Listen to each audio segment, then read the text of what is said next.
Hello friends, क्या आपने कभी किसी को चेक दिया और वो बाउंस हो गया? ये छोटी सी गलती कभी कभी लीगल प्रॉब्लम बन सकती है। आज हम डिस्कस करेंगे एक common but very serious topic, cheque bounce.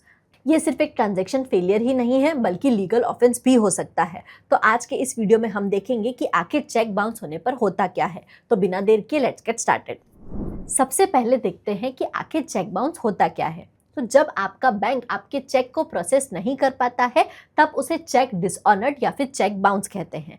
Common reasons है insufficient fund, signature mismatch, date expired, stop payment या फिर ओवरराइटिंग। बैंक दोनों पार्टीज को एक रिटर्न मेमो देता है जिसमें रीजन फॉर डिसऑनर लिखा होता है। तो चेक बाउंस होने के बाद आखिर सबसे पहले क्या होता है? तो सबसे पहले बैंक आपको एसएमएस, ईमेल या फिर लेटर के थ्रू इन्फॉर्म करती है कि आपका चेक बाउंस हो गया है। इशूअर की बैंक 150 से लेकर 500 रुपए तक डिडक्ट कर सकती है एज पेनल्टी। कुछ केसेस में पेयर की बैंक भी 50 से लेकर 150 रुपीज तक डिडक्ट करती है एज पेनल्टी। रिटर्न मेमो जो होता है वो बैंक आपको देती है। ये ऑफिशियल डॉक्यूमेंट होता है जो आपको संभाल के रखना चाहिए क्योंकि लीगल केसेस में ये एक बहुत बड़ा प्रूफ होता है। चेक बाउंसिंग का legal process negotiable instrument act के अंदर गवर्न होता है। इसमें सबसे पहले पेई इशूअर को 30 डेज के अंदर अंदर डिमांड नोटिस भेजता है। उसके बाद इशूअर के पास 15 दिन का टाइम रहता है पेमेंट करने का। अगर 15 दिन के अंदर पेमेंट नहीं हुआ है तो पेई मजिस्ट्रेट कोर्ट में कंप्लेंट फाइल कर सकता है। उसके बाद कोर्ट समन इशू करता है और दोनों तरफ के एविडेंसेस को चेक करता है। एविडेंसेस चेक करने के बाद मैजिस्ट्रेट जो है वो अपना फैसला सुनाता है जो कि हो सकता है फाइन या फिर 2 साल तक का इम्प्रिजनमेंट। अब चेक बाउंसिंग की फाइनेंशियल पेनल्टीज और अगर इम्पैक्ट की बात की जाए तो वो इस तरह से है। चेक डिसऑनर की फीस जो है वो इशूअर को चार्ज होती है जो टिपिकली 150 to 500 हो सकती है। इसका पर्पस होता है बैंक की प्रोसेसिंग कॉस्ट को रिकवर करना। वहीं चेक रिटर्न चार्जेस लगते हैं जो कि पेई को लगते हैं जो टिपिकली 50 to 150 लगते हैं और इसका पर्पस होता है पेई की बैंक कॉस्ट को रिकवर करना। वहीं लीगल कंपनसेशन की अगर बात की जाए तो ये इशूअर को लगता है जो कि होता है original amount plus interest plus legal cost और इसका पर्पस होता है पेई के लिए रिकवरी करना।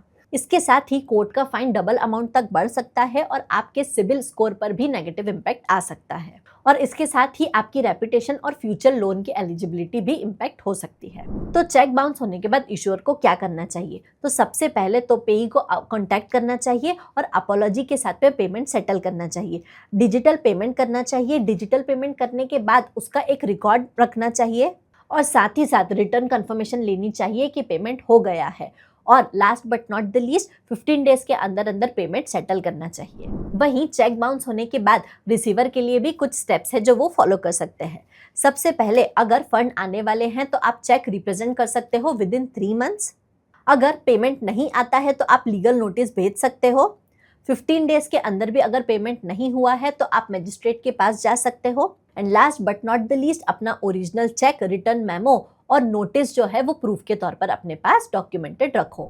वैसे तो चेक बाउंसिंग नॉर्मल बिजनेस का पार्ट है लेकिन हम कुछ टिप्स फॉलो करके इससे बच सकते हैं। सबसे पहले तो चेक प्रेजेंट करने के पहले अपने बैंक का बैलेंस जो है वो चेक करो कि सफिशिएंट फंड्स आपके पास अवेलेबल है कि नहीं। दूसरा, अपने सिग्नेचर जो है वो यूनिफॉर्म रखो। बार बार सिग्नेचर चेंज करने से चेक बाउंसिंग का खतरा और बढ़ जाता है। तीसरा, अपने चेक के ऊपर ओवर राइटिंग से बचो। चौथा, चेक प्रेजेंट करने से पहले डेट जरूर से चेक करो। And last but not the least, digital payments prefer करो ओवर द चेक।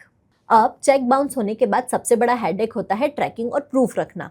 जब हम चेक इशू करते हैं तो हम हमारी बुक्स में एंट्री कर देते हैं लेकिन जब तक चेक क्लियर नहीं होता तब तक बैंक में एंट्री नहीं होती और यहीं पे एंट्री होती है बैंक रिकंसिलिएशन स्टेटमेंट की जो हीरो की तरह काम करता है और हमें बताता है कि हमारी बुक्स में और बैंक के स्टेटमेंट में क्या मिसमैच है। फ्रैंकली स्पीकिंग, डेली बिजनेस में बैंक रिकंसिलिएशन करना एक हेक्टिक टास्क है। साथ ही साथ ये टाइम कंज्यूमिंग है, कॉम्प्लिकेटेड है और इसमें मैनुअल एरर के भी चांसेस बढ़ जाते हैं। लेकिन क्या हो अगर आपके पास एक ऐसा अकाउंटिंग सॉफ्टवेयर हो जो आपको बैंक रिकंसिलिएशन करने में भी हेल्प करे।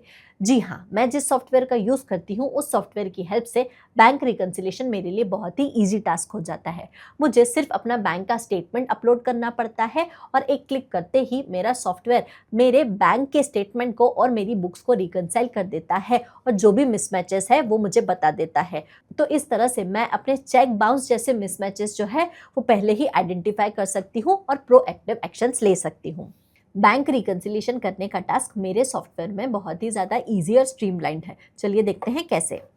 मुझे सिंपली अपने सॉफ्टवेयर के डैशबोर्ड में जाना है। क्विक लिंक्स में मुझे बैंक एंड पेमेंट का ऑप्शन दिखेगा। यहाँ पे मुझे बैंक रिकन्सिलिएशन क्लिक करना है। बैंक रिकन्सिलिएशन पर क्लिक करने के बाद मेरी स्क्रीन पर बैंक रिकन्सिलिएशन का विंडो ओपन हो जाएगा। मैं यहाँ से अपना बैंक का स्टेटमेंट अपलोड कर सकती हूँ। अपलोड होने के बाद मुझे सिंपली इन 3 डॉट्स पर क्लिक करना है एंड स्टार्ट रिकन्सिलिएशन पर क्लिक करना है और मेरा रिकन्सिलिएशन स्टार्ट हो जाएगा। रिकन्सिलिएशन कंप्लीट होते ही मेरे पास सारे ट्रांजैक्शंस आ जाएंगे, जिसमें matched, missing in ledger, missing in bank book, reconciled later, discarded और रिकनसाइल्ड जैसे यहाँ पे मुझे पता चलेगा कि मेरे कौन से ऐसे ट्रांजैक्शंस हैं जो बैंक बुक में मिसिंग है। इसी तरह से मुझे रिकनसाइल्ड लेटर का ऑप्शन भी मिलेगा, साथ ही साथ डिस्कार्डेड और रिकनसाइल्ड आइटम्स भी यहाँ पे देखने को मिलेंगे।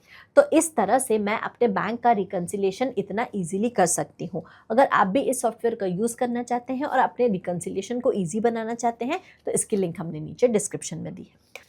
तो दोस्तों ये था हमारा डिस्कशन चेक बाउंसिंग पर। अब हमें पता चल गया है कि चेक बाउंसिंग होने पर क्या होता है, क्या लीगल एक्शंस लेने पड़ते हैं और इशूअर और पेई को क्या क्या स्टेप्स लेने चाहिए।